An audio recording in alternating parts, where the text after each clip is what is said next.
So, I'd like to start with two poems. One was the one that I wrote on Tuesday for Guru Purnima, and it's called Abeda. On this Guru Purnima, as on every day, there is nothing but the Guru. You, Muktananda, surrendered all, became embodiment. Nityananda surrendered all.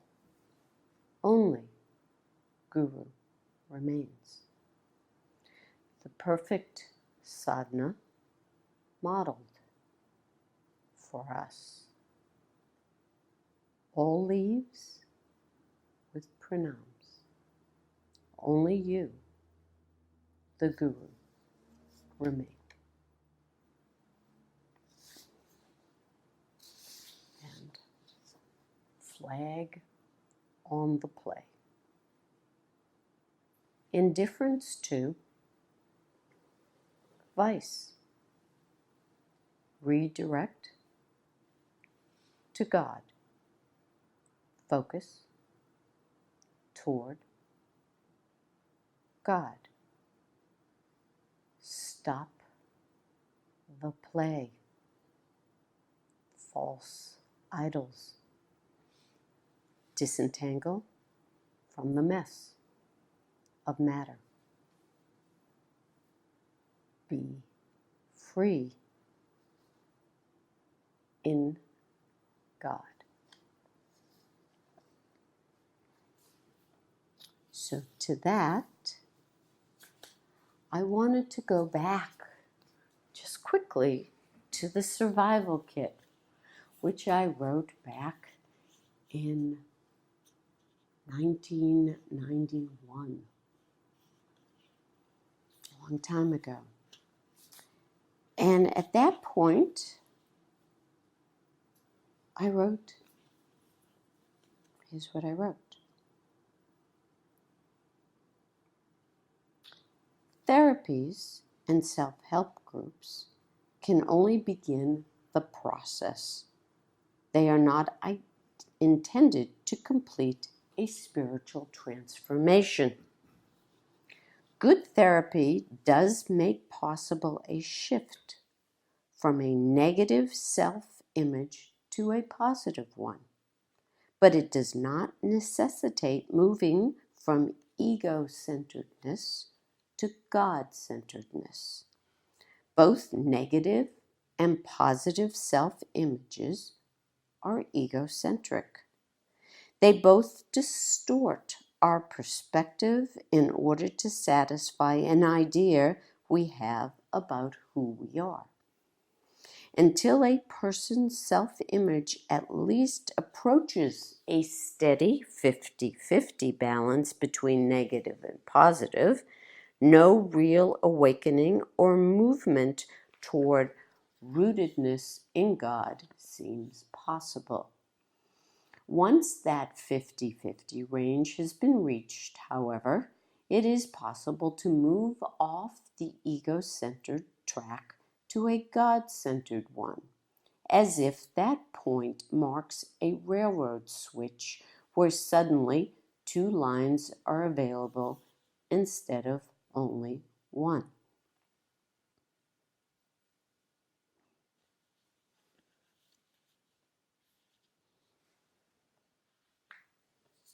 So now we go to Hariharananda.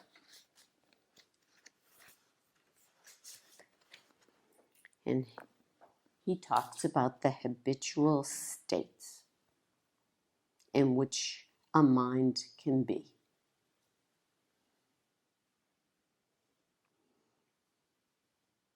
There are 5.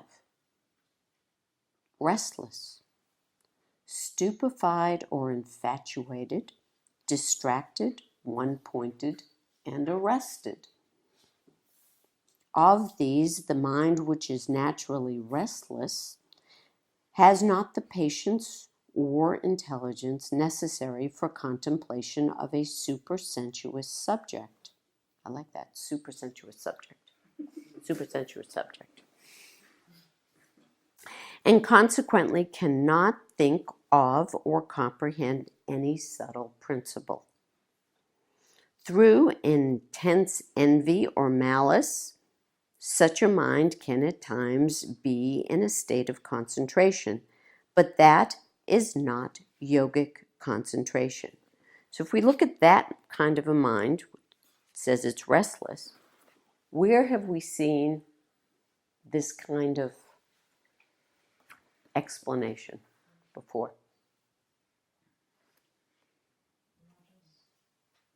Yeah, Tamasic, Devatma Shakti, where he says that they can't focus on anything, they're dull, lazy looking, right? So, and if we go to this kind and we look at the other thing that's going to be in the Yoga Sutras about what happens to the mind and seeds, is the all too apparent. So when somebody is in the all too apparent, they have no awareness of anything other than they're completely attached and identified with this outward turned mind. And so that then is what or who they believe. They believe it's them. It's me. It's me. It's me. Don't you, me. It's me. Completely attached and identified with it. And there's all too apparent. So they probably, just before they go to bed, don't even have a moment.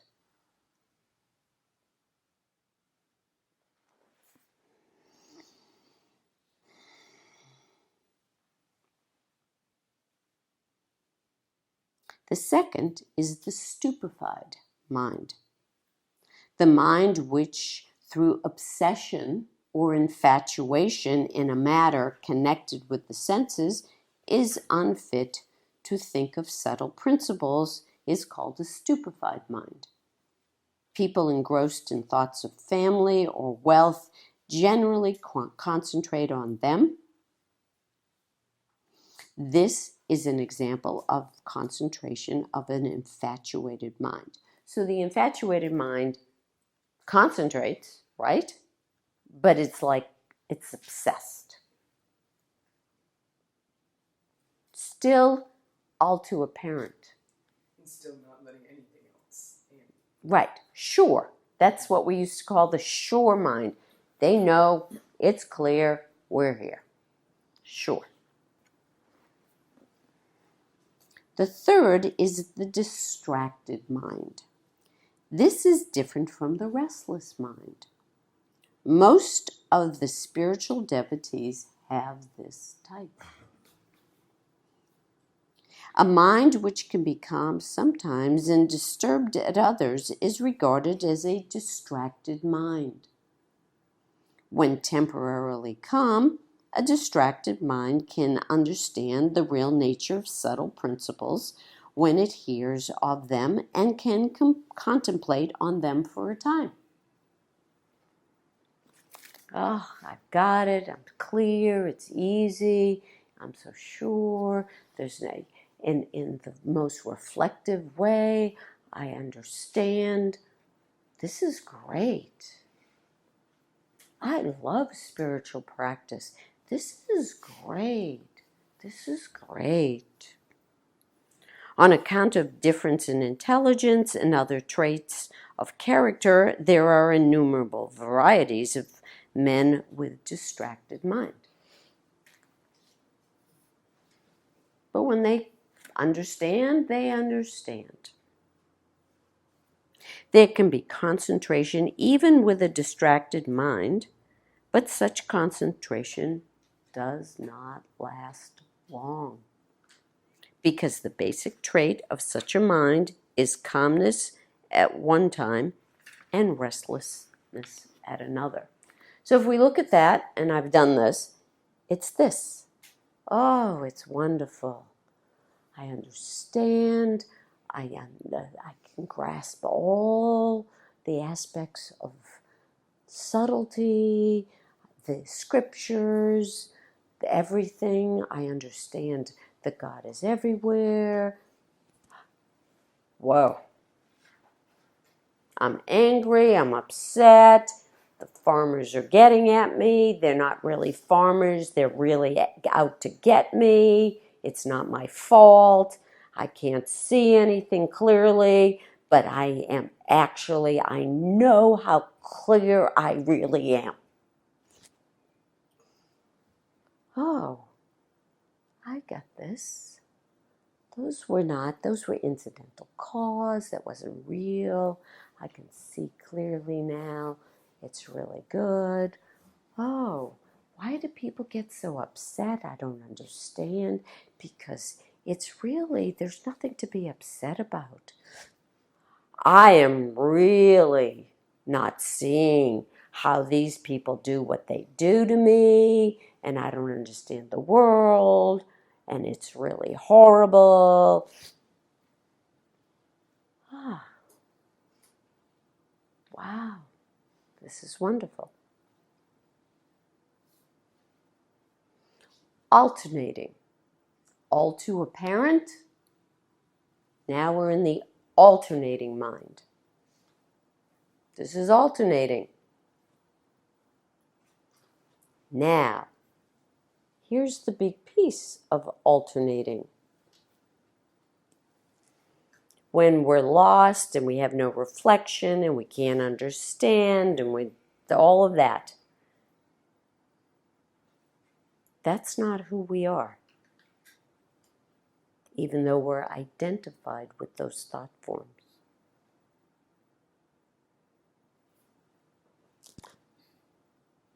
Oh, I see clearly. I grasp the Shiva Sutras, the Yoga Sutras. I understand what Christ was saying. I can read scripture. It makes sense. Is that who we are? That's not who we are either. What are these two alternating things? Both the distracted mind. They're both the mind. They're thoughts. They're both just thoughts. So the person who is doing sadhana and can't wait to get to the good place,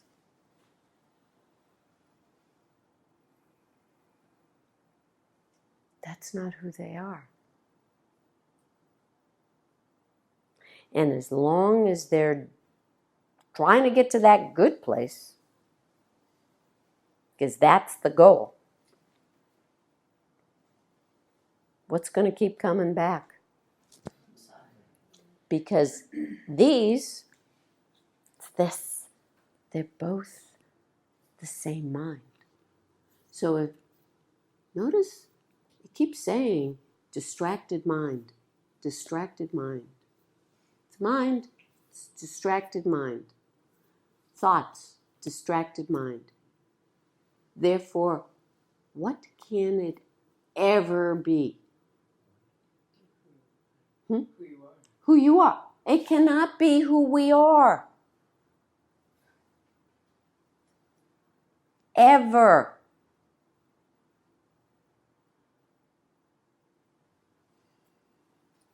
It's a vehicle.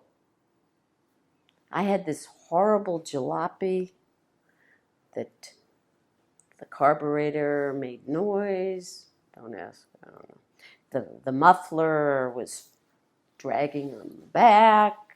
I could only go 40 miles an hour. And then I got an Audi. And it's like hums and everything's great. Are either of them me? Nope. And what is their purpose?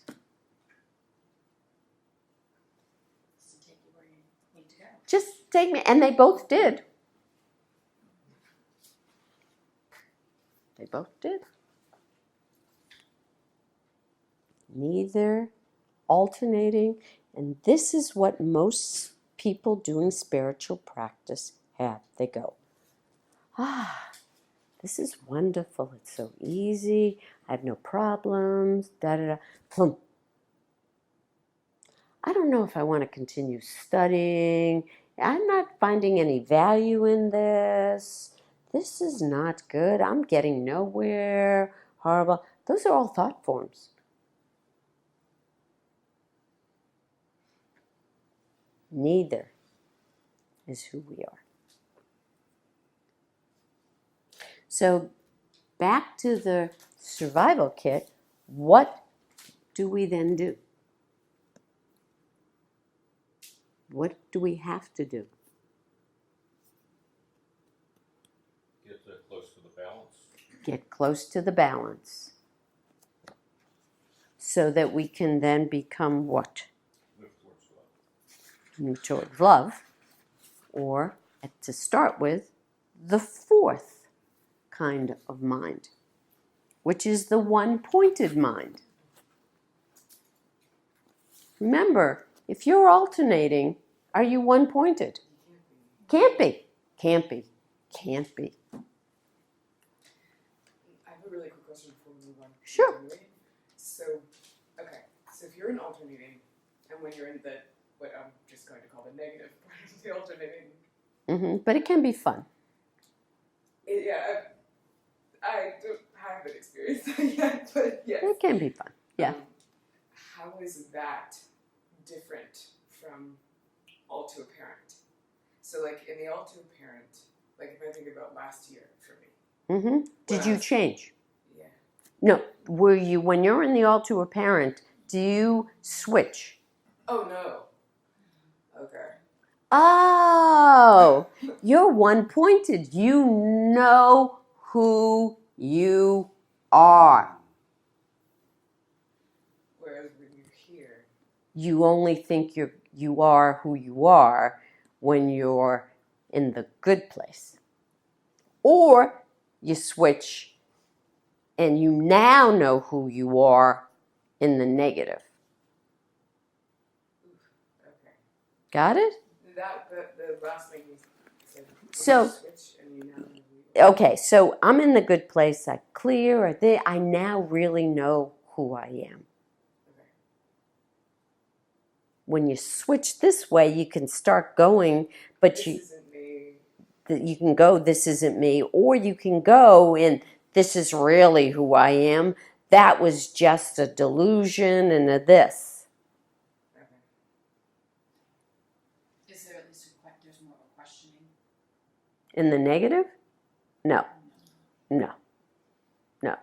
It's more questioning in here because you have a reflective, subtler component here.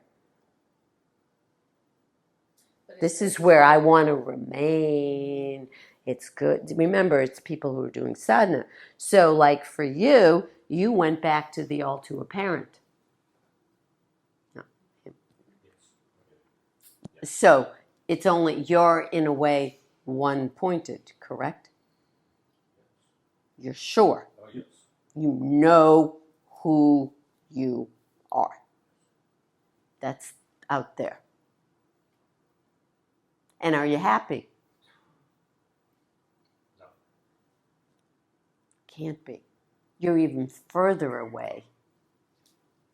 Whereas this one, you have a chance to kinda, but Because you're wrestling some, but you're not. at but you're all- also you're grasping. It's softer. You can Something. bring in things. Your subtlety. There's a level of you can have concentration, but the delusion is that is who you are.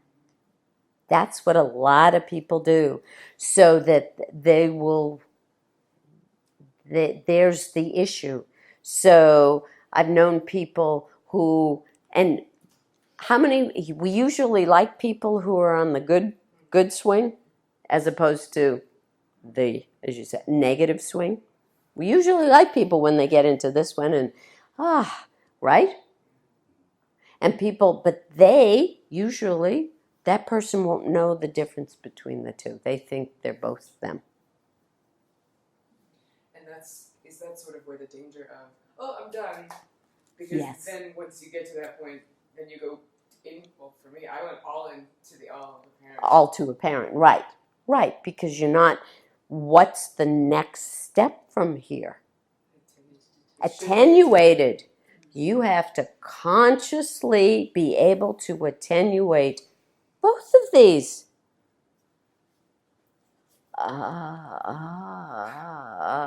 Because what are both of these? Thoughts. They're just thoughts, just the mind. It's the way this mind works. Hence, be with your experience wherever it is, let whatever comes up come up and function appropriately. Exactly. So this thing here is just it's a distracted mind. So when we can grasp the subtle, right? And that's where the delusion comes in. I'm done. The other one's usually not far behind Oh, it's teed up them. Yeah. by this one, by the good Yes. one, Yes. the good one. Are we ready? Are we ready? You can feel Boom. it. Yeah, yeah. Like you said, once you start moving, you have to keep moving. You can't be, oh, I'm okay. Yeah. Because you have to keep moving forward to the next. Or- Otherwise you're determined, Or you have to keep moving inward. right, or you're destined to walk back to Right, hell, essentially. right. So the Yeah. attenuated is the first point at which we use our will Yeah. to. Yes. Yes. It's a good way of looking at it. Yes. Attenuated, we're actually, whoa, because this is, we have no control over this. The distracted mind, there's no control over it. You just got that. There's no control. Attenuated is, I could be a lot of fun. No, I'm not going to do this. Oh, there's a favorite old vibration. No, I don't have to do that. That's when I say, can you stop the story mid-story? Walk out of the room. Walk out of the room. All of that.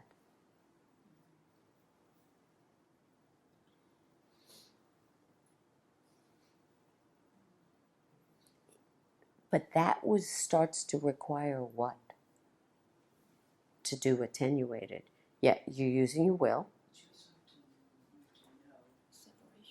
There has to be a level of separation, and to know that this, even in its gorgeousness, when it's gorgeous, is what? Not us. Not us. Even if we haven't had the experience of that, we have to be disentangling from. That's the sadhana. That's the practice. So, in a lot of places, New Age, whatever, be the best, the biggest, the whateverest, istest you can be, it's just this thing up. And it's going to go, and you're going to have it, and you're working at it, and then, I don't know what happened. It was great, it's gone. And this is never going to be who we are. It's never going to love. It's not going to satisfy in the deepest sense. So when people or therapists talk about be the best version of yourself, which is nauseating, the answer really is no, just don't be yourself. Yes, exactly. Yeah. Don't be any version. Yes. And think of it, who's choosing the version? Yeah, one of the other ones. One of the. It's horrible. That's exactly right. Colloquialism it's become, or Yes. whatever it's become. Yes, 100%. 100 gazillion percent. And so then what happens is it keeps them having jobs because I can do it for a short time, but then I got to go back because I lost it again. Even at the very, it's never going to be who we are. The only time it gets to be who we are is when everything else is who we are in a non-dual, experiential union.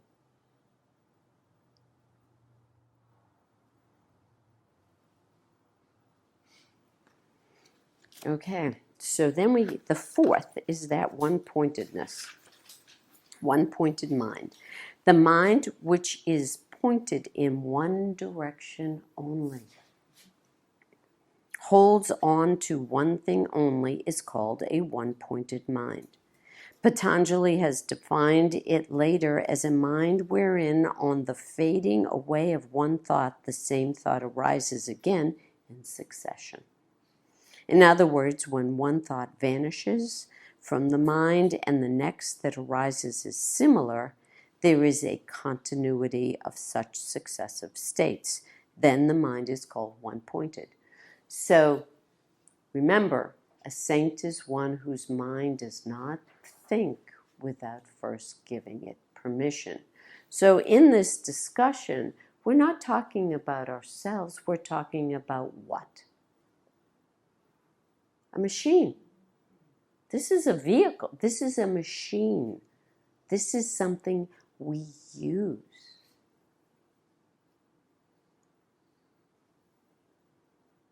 So where does that one-pointedness come from?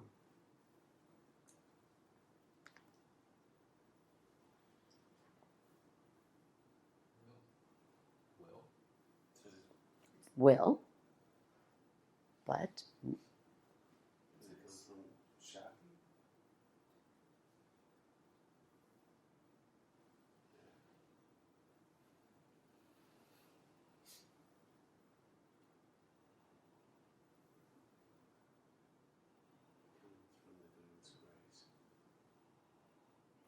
and the Guru's grace then fills each and every one of us, and then it comes from that place, remember, by a mere orientation of the will, Shambhavupaya, the third level of attention and prayer. Where is who we are? The heart. The heart.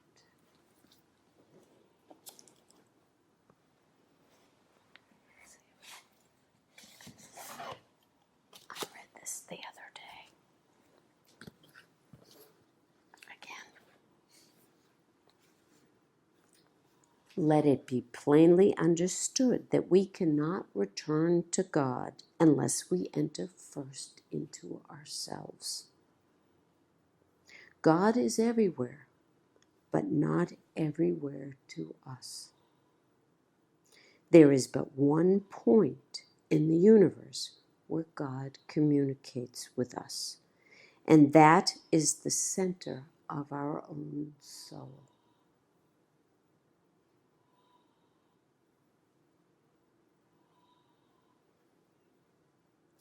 There he waits for us, there he meets us, there he speaks to us. To seek him, therefore, we must enter into our own interior. And that is from the Groundwork of Christian Virtues by Bishop Olthorn. And this is Radhakrishnan saying, the wise disciple should discriminate the unchanging light, the Atman, from the changing objects of sense and mind which it illumines. The technique for attaining the spiritual consciousness requires the soul to stand clear of all concepts and enter into its own depth. So I've got all the ideas. I've got the right ideas. It's still vehicle, it's still concept. It's important to have understanding and context, but not going to, ultimately, they have to go. It all has to go. A saint is one whose mind does not think without first giving it permission.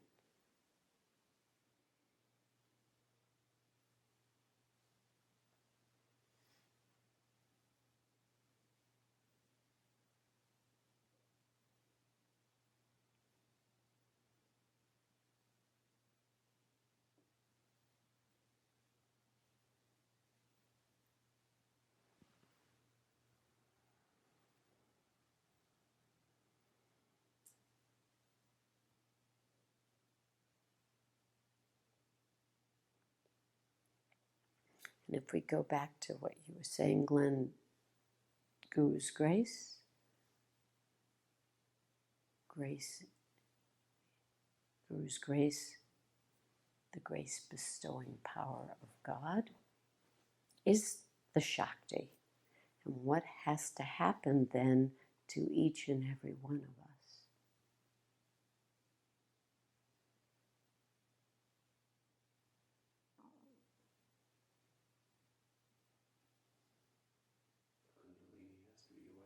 Has to be awakened. And then what? Surrender. And what does that mean?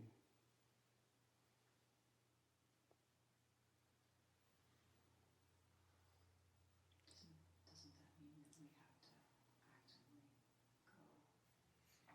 to actively go? Yes, we do. And then what do? We give up we.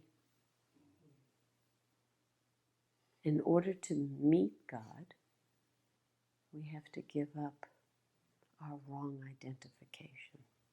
Where God is, I am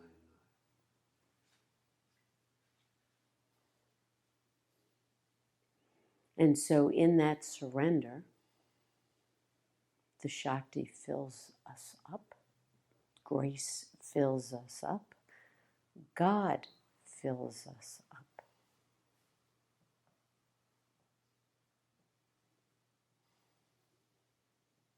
We are no longer the doers. Remember? Look at the wrong, all the miseries. What is the taking what's not real to be real, what's impermanent to be permanent, what's non-self to be self. We then lose our subject and object. Then that wrong identification, all too apparent, on my thoughts, on my ideas, this is who I am. I'm then attracted to certain things because of that. I'm repulsed by certain things because of that. And then I cling, hold on for dear life. Kashmir Shaivism, I am imperfect, I am separate, and I am the doer of good and bad deeds. And as we disentangle, so it can't be an idea, because, oh, I know I'm not the doer. I know I'm not the doer. No, that's not what we're talking about. This is living. This is living the practice, living it.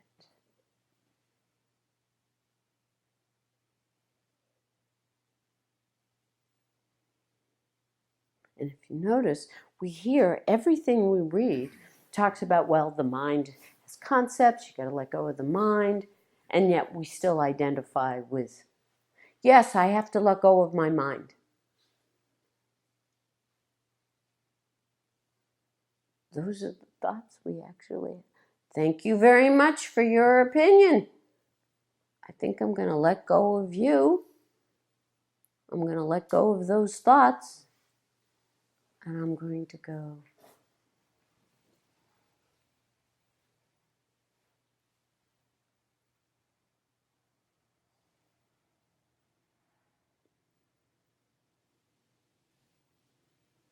Hence, as you said, be with your experience, whatever it is. Let whatever arises from that experience arise. Let it come up and then function appropriately.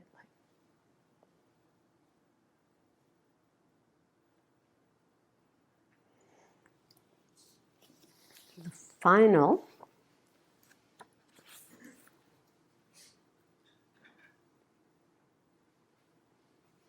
when one-pointedness is mastered, it leads to samprajñāta samadhi. That samadhi or concentration is real yogic samadhi, leading to salvation. And then the fifth state is that in which the thought processes have been stopped or arrested at will by long disciplinary practice. This is the last state of the mind.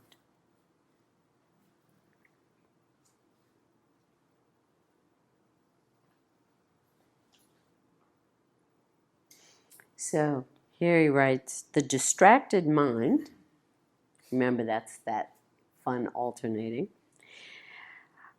that can be concentrated at times, retains the cause of distraction in a suppressed state.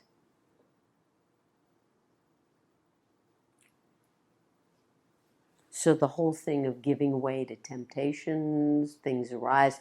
I thought I was done with that. It never this. This is due to repressed passions coming into play when circumstances favorable to the fruition of suppressed desires arises. Boom. So it's always sitting there.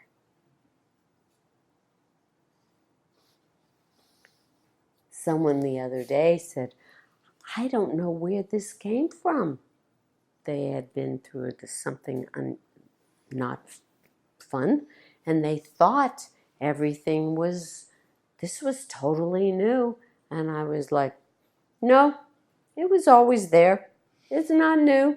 It was just sitting under there, waiting.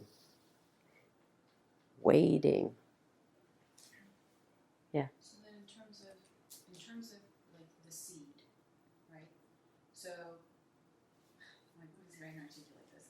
I feel like I just like got something in a different way. So in terms of the seed and this alternating, still happening back and forth, that is going to keep happening with a particular seed, with however many seeds the seed, until we get to that attenuated. Right. Because then if But then that takes a lot of strength to be attenuating. right.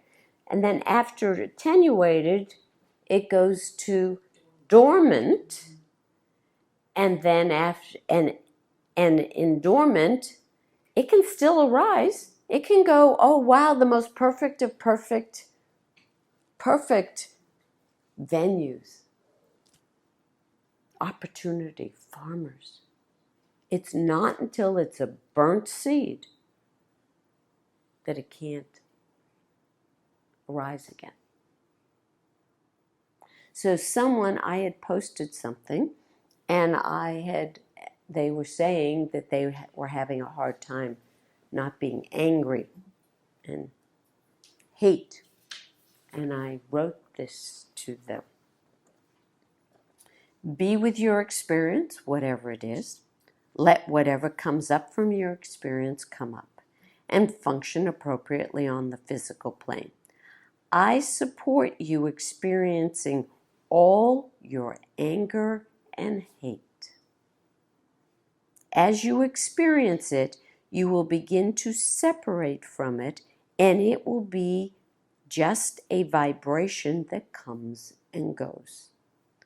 Then, no longer all too apparent, it will alternate. After that, as you continue, you will be able to attenuate the vibration of hate and anger. Then will be dormant, and finally a burnt seed. So I say, have an internal acceptance party and be ripped, angry, and hateful. We are human and have all the qualities. We have to own, master, and then transcend them. Actually, I find it a lot of fun. This is why Baba gave me a stick in Ganesh Puri and told me not to be afraid to use it. I wrote, I love Baba so much, he showed and modeled the way home. So what happens to, and if we're looking at what's going globally, everybody believes we should be nice and good, agreeable. And so we're not allowing ourselves. So it's repressed. So we have an out of nowhere. No, it's not out of nowhere. It's not out of nowhere that hate and anger comes. It's on a schedule. It is totally on a schedule. Hence why you want us to know our system, so that when it does flip, it's not, where did this come from? Right. It's starting all over from zero again. That's right. And Of course it's going to happen. of course it's going to happen. And, oh, I hear the rumblings. I know those rumblings.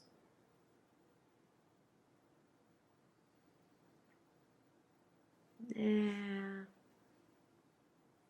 I'm just going to be with the rumblings.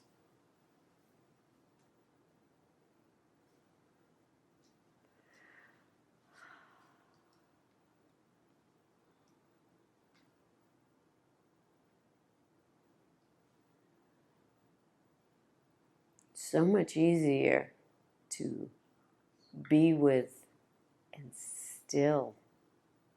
And it will still if we're with it. A little tiny little seed beginning to sprout, then a redwood tree. Really hard to get that one out of the way and still it. And the tendency is because I'm a good person, so I cannot accept this in me. And then we deny, avoid until the volcano comes. And we still may deny and we'll blame someone else. But if we really want to get rid of it, we have to say, oh, I brought this to the table. So going back to the all too apparent, like when I think about my seeds and of the all too apparent of how they've manifested, Mm-hmm. and that they, I mean, You mean a year without water? yeah. To count a couple others. Right. Like I had to go down that rabbit hole. I had to go down that rabbit hole. Mm-hmm. And at the end, it's funny to say that, so, Yeah. but at the end, after going down that, and I got to so all too apparently see, Mm-hmm. even that in me seeing was actually grace in and of itself to be able to see that. Right. So then, Mm-hmm. so then there's a question. what I'm it not is, entirely okay, sure. so what happens is events occur. And an event will occur over here and it has all these certain aspects and qualities and manifestation. And we see it. But then over here, another event occurs and it looks completely different. Where's our mistake? That's actually a mistake. Not willing to feel the vibration. If you notice, I can look at you guys and your lives and I'll go, oh, this is like the time you did this when this was this and this was that.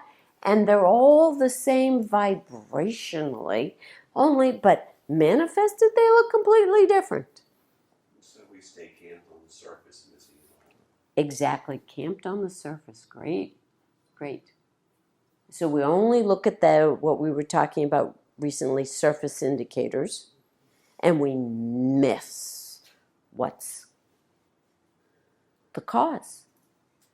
You know, just in terms of understanding the cause or having insight into the cause from beneath the surface, one can have that and still not have dissolved the ego, so to speak, so that we are not so that we are informed by the non-self, by love. So I think you can get beneath the surface. One can get beneath the surface and still not have achieved. Absolutely. You have to, so as we're working, we have to be, well, okay, I'm beneath the surface. I feel that vibration. I'm not able to still it yet. I can't still this. I can't still it. I can't still it. So I quit. No.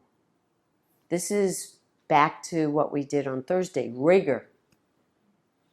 You have to, over a long period of time, without interruption, and great devotion. You have to be willing. So in my book, I wrote about the terror. I really don't that's not a fun experience, terror. I don't know if anybody really likes it, but I really didn't like it. And I was in Hawaii, and it was so beautiful there. So I'm looking at this beautiful. There were no farmers, none. There were no farmers.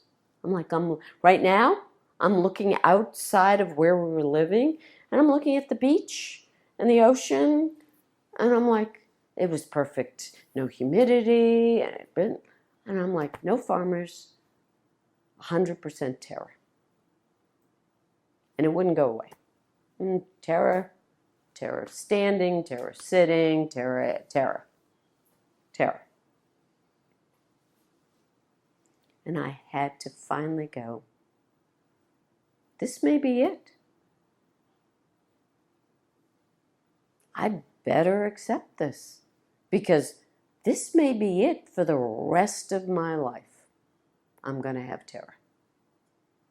So, yeah, I could brush my teeth and be terrified. I can get dressed and be terrified. I can eat, terrified. I can do my work and be terrified. I can walk and be terrified. I'm going to get, and I did. Because people go through, they're waiting for it to go away. Who is waiting for it to go away? The shrunken self, the mind. The one who's saying, this is not okay. This is not okay. And when I'm waiting for it to go away, I'm just being passive. I'm not doing You're not doing the practice, right. because it's not going to last forever. This is just going to go away. But then we start to look at, that's the nature of this mind. So it is passive, and we have no control. So we have no control over our vehicles. No, this is it. I'm going to be terrified for the rest of my life. That's when we start to, it's not even attenuated, because I didn't go away. Like when you start.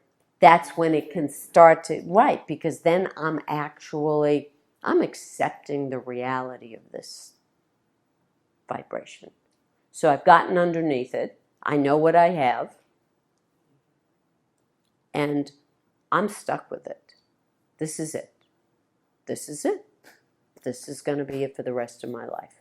This is it. This is it.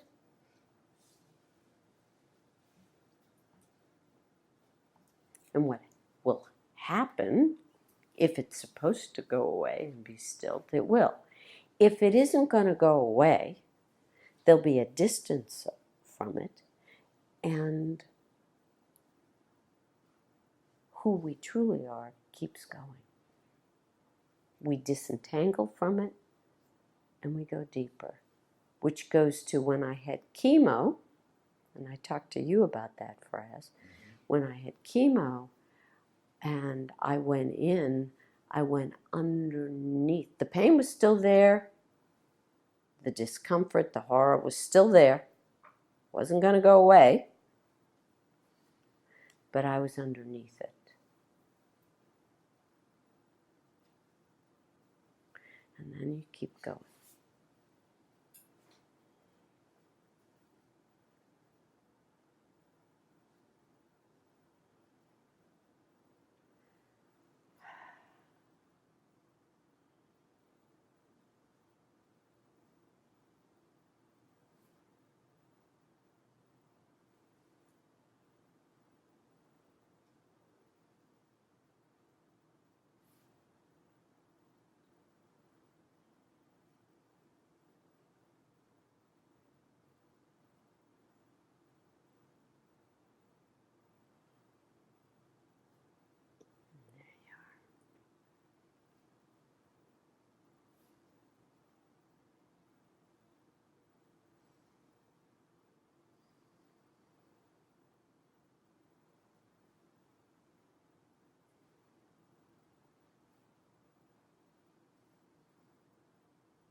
Thank you.